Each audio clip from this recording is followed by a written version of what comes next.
Emmanuel silks, M space shopping complex, മേലെ Pattambi. Malappuram മിനിയൂട്ടിയിലെ wisdom Islamic ഓർഗനൈസേഷന്റെ വിദ്യാഭ്യാസ സമുച്ചയമായ ജാമിയ അൽ ഹിന്ദ് അൽ ഇസ്ലാമിയയിൽ ഹറം ഇമാം ഷെയ്ഖ് ഡോക്ടർ അബ്ദുറഹ്മാൻ അൽ ബൊയൈജാൻ സന്ദർശിച്ചു. പ്രമുഖരുൾപ്പെടെയുള്ളവരാണ് അദ്ദേഹത്തിന്റെ സന്ദർശന ചടങ്ങിൽ സംബന്ധിച്ചത്. സൃഷ്ടാവിൽ നിന്നുള്ള യഥാർത്ഥ വിജ്ഞാനം കരസ്ഥമാക്കുന്നവർക്കാണ് പ്രതിസന്ധികളെ അതിജീവിക്കാൻ കഴിയുമെന്ന് ഹറം ഇമാം അഭിപ്രായപ്പെട്ടു.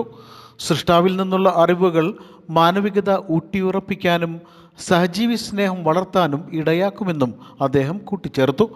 മതവിജ്ഞാനം നേടുന്ന സമൂഹത്തിനെ സാംസ്കാരികമായി നിലനിൽക്കാൻ കഴിയൂ.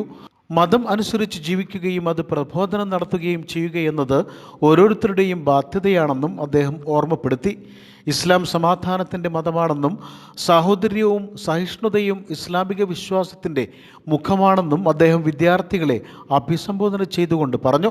വിസ്ഡം ഇസ്ലാമിക് ഓർഗനൈസേഷൻ സംസ്ഥാന president PN Abdul Latheef Madani, general secretary TK Ashraf, vice president Abubakar Salafi, Jamia Al Hind director Faisal Moulavi Puthuparamba, Nasar Balussery, CP Saleem, Abdul Malik Salafi, Hamza Madeeni, Shabeeb Solahi, Wisdom Youth സംസ്ഥാന ഭാരവാഹികളായ K Thajudheen Solahi, TK Nishad Salafi, doctor PP Naseef, doctor VP Basheer, Sirajudheen, Wisdom Students ഭാരവാഹികളായ Muhammad Shameel T, doctor Shahabaz K Abbas, Shabeeb Manjeri തുടങ്ങിയവർ ചടങ്ങിൽ പങ്കെടുത്തു.